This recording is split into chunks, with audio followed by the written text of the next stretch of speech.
सतगुण विष्णु की उपासना करने वालों की क्या दशा हुई।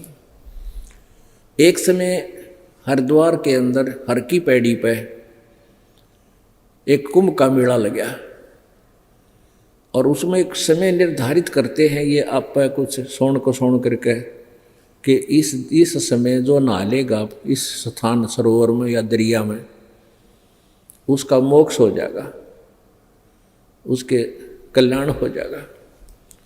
उस धारणा से ये क्या करते हैं, सभी साधु संत जिनको हम साधु संत कहते हैं, गिरी पुरी सन्यासी कनपाड़े नागा वैष्णु, ये सारे तीनों गुणों के उपासक होते हैं। ये वहाँ चले जाते हैं उस स्थान पर और अलग अलग अपने अपने ग्रुप में इकट्ठे हो जाते हैं। जैसे गिरी अपने ग्रुप में, पुरी अपने में, नागा न्यारे और सन्यासी अलग से, कनपाड़े अलग से, बिना कनपाड़े नाथ अलग से और वैष्णव साधु विष्णु जी के उपासक अलग से। तो ऐसे ही वहाँ जाकर के कई हजारों की संख्या में, लाखों की संख्या में इकट्ठे हो गए। जब स्नान करने का समय आया वो पर भी निकट आई, सभी अपने अपने ग्रुप के साथ पूरे के पूरे दल बल के साथ चल पड़े। सबसे पहले नागा पहुंच गए स्नान करने। नागा बिल्कुल नगर रहते हैं, शरीर पर राख लपेटे रखते हैं। वो जाकर के हर की पैड़ी पे छा गए, कई हजारों की संख्या में थे वे।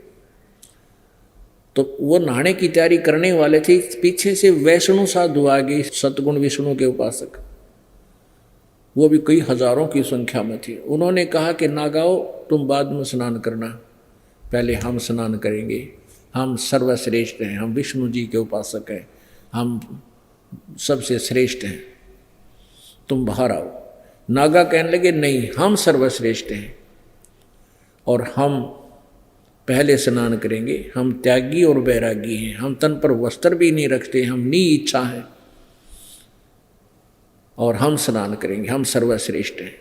अब वैष्णु साधु फिर गुस्से में हो गए, कहने लगे रे पशु की तरह तुम नंगे फिरो, टट्टी के हाथ दाना न धोना, टट्टी के हाथ भी ना धोते, शरण फिरो, बाहर मरो तुम, हम पहले नहाएंगे, हम श्रेष्ठ हैं। अब नागाओं पर इतनी टार कड़े उठे थी, फेर लिया, मुंह उल्टा हो गए, न बोले आजा तुम न हम नहावाएंगे, और मुख को मुक्का, लट्ठम लट्ठा, तलवार निकाल ली, तीर मारे। यानी 25,000 उस घटना में 25,000 ये त्रिगुण उपासक आपस में कत्लेआम कर डाला। कत्लेआम 25,000 कटका मर गए और गंगा के अंदर 100 ही नजर आ रहे हैं, जैसे महाभारत के युद्ध में विघ्न होया था। अब यहां बताते हैं उस परमात्मा की अमरवाणी में, तीर तुपक तलवार कटारी जमदड़ जोर बदावे हैं, हर पैड़ी हर हेत न जाण्या वाजा तेग लावे हैं, काटे शीस नहीं दिल करुणा ये जग में साध कवावे हैं, और जो जन इनके दर्शन को जावे उनको भी नरक पठावे हैं।